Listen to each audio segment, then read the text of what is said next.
And Joe Biden, any minute now, will officially release a campaign video online. He's not making a speech or anything like that. He's going to put it out there as soon as it is available. And we think it is going to be very, very shortly available. We're going to show it to you. His website, if you go on his website, it's under like construction. It looks like they're making some changes right now. So maybe they're about to put up that video. We will, of course, bring you that as soon as it drops. We'll let you know. Fox Business. I am being told it has just appeared online. Now what we will do is we will take it off the website and we will ingest it in the back room, the boiler room of the Fox News channel, and we should have it by the conclusion of this segment. The former vice president tweeted it. Yep. Okay. A moment ago. So he's in. What did he say on his on Twitter? It's interesting because Fox Business about a half hour ago had awaiting Biden announcement, and I thought you could have used that at any point in the last couple of months. We've been awaiting and awaiting. Well, here's the thing: when you see the video, something that will be missing from it is you will not see Barack Obama sitting right next to him saying, you know, I endorse him, because a source who has talked to Barack Obama, who was the president, as Joe Biden was vice president, said, quote, he's not likely to endorse in the primary. He believes that for the Democratic Party to move on, voters have to pick their next leaders. President Obama believes in the value of a competitive presidential primary. Oh, that doesn't look good. I mean, they were together for 8 years. He did tweet this out, Joe Biden, 1 minute ago. The core values of this nation, our standing in the world, our very democracy, everything that has made America, America is at stake. That's why today I'm announcing my candidacy for president of the United States. Hashtag Joe 2020. So number 20 just got in the race for 2020. Well, remember, he ran twice before, going back to 1988. And as President Trump has pointed out, heading into the midterms, when he nicknamed him 1% Joe, he's always been single digits when on his own without Barack Obama, who you mentioned a moment ago. When he's on his own as a presidential candidate, he's single digits. Well, you know, and third time is a charm, Joe Biden hopes, Joe 2020. But you remember back in '88 when he ran for president, he had to drop out because there's a plagiarism scandal that he had stolen, it was alleged, parts of Neil Kinnock's speeches from Great Britain. If you listen to that speech, it's basically the same speech. Well, but also he plagiarized the Kennedys, Bobby Kennedy and John Kennedy as well. He dropped out. Then he wound up running again in 2007. He came in 5th place in Iowa, and that's where he got 1%. But he's still very, very popular, especially among the Democrats, those moderate Democrats. They really like him. And many people loved President Obama. They loved the fact that he stood by him, although Obama's saying he's not going to endorse anyone right now. But here's some of the best of Joe Biden. Some of the flubs.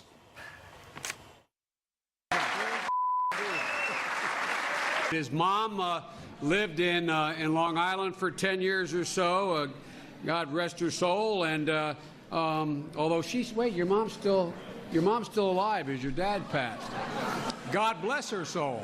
Chuck Graham, state senator's here. Chuck, stand up, Chuck. Let him see you. Oh, God love you. What am I talking about? A man who will be the next president of the United States, Barack America. In Delaware, the largest growth in population is Indian Americans moving from India. You cannot go to a 7-Eleven or a Dunkin' Donuts unless you have a slight Indian accent.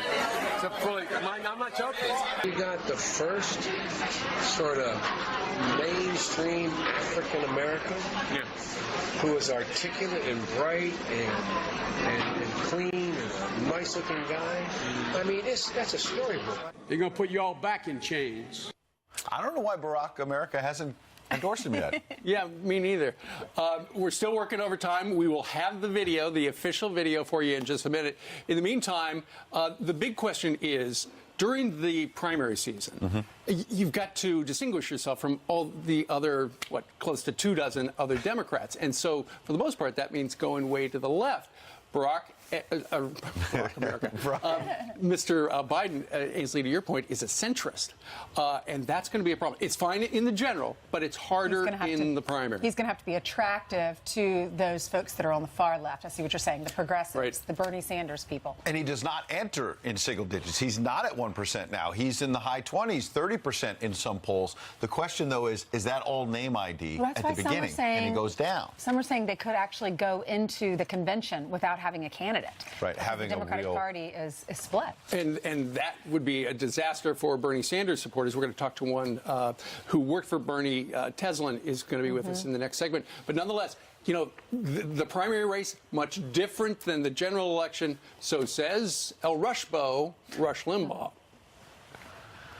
Do you realize how irrational it is to think that Joe Biden could get the nomination in this current crop of Democrat nominees? Do you realize how irrational it is to believe that Joe Biden could be elected president?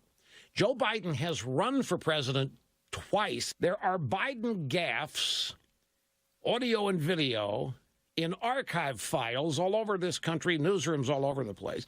He hasn't ever gotten close. Biden is seen as the closest thing right now that they could get to recapturing the days of Obama. They can't get out of the past. They can't do it. Look, the upside for Joe Biden, among others, could be that we know him, we associate him with Delaware, because that's where he served. He represented in the Senate for decades, right?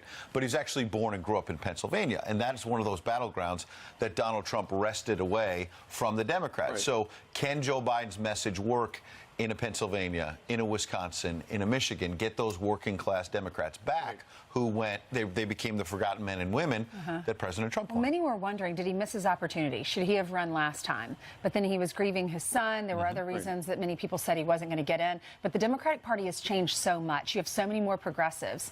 And but if you look at the polls, all the polls have him on top, either neck and neck with Bernie or on top. So we'll have to see. But after all the problems that he's had with women lately and the party changing, does he have what it takes? We'll see. Well, I tell you what, in a kind of a bad sign for Joe Biden, New York Magazine compares him. Let's go ahead and look at the headline. Biden's shock and awe strategy for 2020 race smells like Jeb's in 2016. And they go to talk about, they describe it as Joe's show of force launch, where he's going to launch strategically all over the country in Iowa, New Hampshire, South Carolina. Is that a compliment, comparing him to Jeb? No, and because that's exactly how they described Jeb back in the day, Right. and Everyone how thought that Jeb worked would out win for him. because of his family not so name, right. because And of that politics. it was inevitable. And same thing for Hillary Clinton, if you think about it. The general, it's inevitable. She should get the Democratic nomination. That's one reason why the folks on the left maybe are resistant to Joe Biden. They don't want the inevitable candidate. They want to fight this out and see who's going to push a Well, Green what New happened Deal is and then other you had things. President Trump enter the race, and he was saying he was fighting the establishment, drain the swamp, fight the establishment. He was a different candidate, and that's what many people are saying about Bernie Sanders on the Democratic Joe side. Biden's been in the swamp a long time. Yeah. And 76 years old. You know, if it were Joe Biden versus Donald Trump, don't you think during the campaign, the general election, Donald Trump's going to say, hey, aren't you better off today than you were 4 years ago? What part of peace and prosperity do you not like? There you go. Here's Donald Trump yesterday, just outside the White House, talking about the slate of Democrats who would like his job. The Democrats are trying to win 2020. They're not going to win with the people that I see, and they're not going to win against me. The only way they can maybe luck out, and I don't think that's going to happen, it might make it even the opposite. That's what a lot of people are saying. The only way they can luck out is by constantly going after me on nonsense. Well, last year, Joe Biden said he would beat the hell out of Donald Trump if they were both in high school, and then Donald Trump would refer to him as Crazy Joe Biden. And on Twitter, said Biden would go down fast and hard, crying all the way if they fought. That's funny, because part of what Joe Biden is now trying to say in the launch is that I want to restore, a healthy debate. He doesn't like what the president tweets, and he was the one who said, I want to meet him out in the parking lot like we're in high school. So it's a little bit of flip-flop. With Joe Biden, he did officially make his announcement. He just put a video up. Here's 1 minute and 37 seconds of that video. Charlottesville is also home to a defining moment for this nation in the last few years. It was there on August of 2017 we saw Klansmen and white supremacists and neo-Nazis come out in the open. Their crazed faces, illuminated by torches, veins bulging and bearing the fangs of racism, chanting the same anti-Semitic bile heard across Europe in the 30s. And they were met by a courageous group of Americans, and a violent clash ensued. and a brave young woman lost her life. And that's when we heard the words of the President of the United States that stunned the world and shocked the conscience of this nation.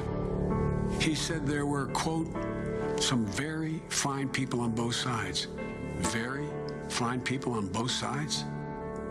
With those words, the President of the United States assigned a moral equivalence between those spreading hate and those with the courage to stand against it.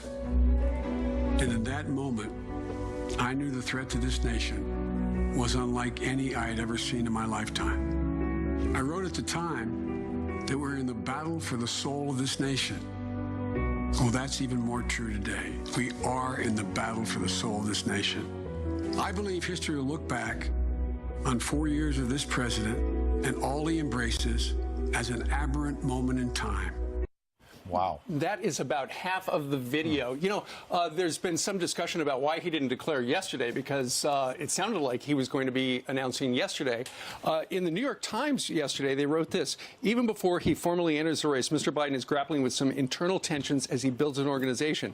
A launch video crafted by his new media consultant, Mark Putnam, was not favorably received by other advisors, and the former vice president's longtime aide, Mike Donilon, devised an alternative video, according to 2 Democrats briefed on the dispute. So perhaps that's the new and improved version. Mike Donilon, the brother of Tom Donilon, who was National Security Advisor in the Obama White House. I'm sort of stunned by the tone of that. Normally when you launch, it's optimistic. This is what I want for America. And so he may want to attack President Trump over Charlottesville, and they'll have that debate if he's the nominee, no doubt. But what would you do differently? What are you all about, Joe Biden? I'm surprised by sort of the music was very somber instead of the I'm going to do all these wonderful things. We were waiting for him to announce. Waiting for him to announce. Instead, it was a little strange. Also, think about it, that we had heard that he might launch in Charlottesville, and some of his advisors said, that's a bad idea. It's going to look like we're politicizing it. So you don't do that. Right. But then in a big chunk, not the whole video, but a big chunk of the video, you're talking all about Charlottesville. Because as early as Monday of this week, the talk was he was going to start in Charlottesville yesterday and then go to Pittsburgh and also Philadelphia.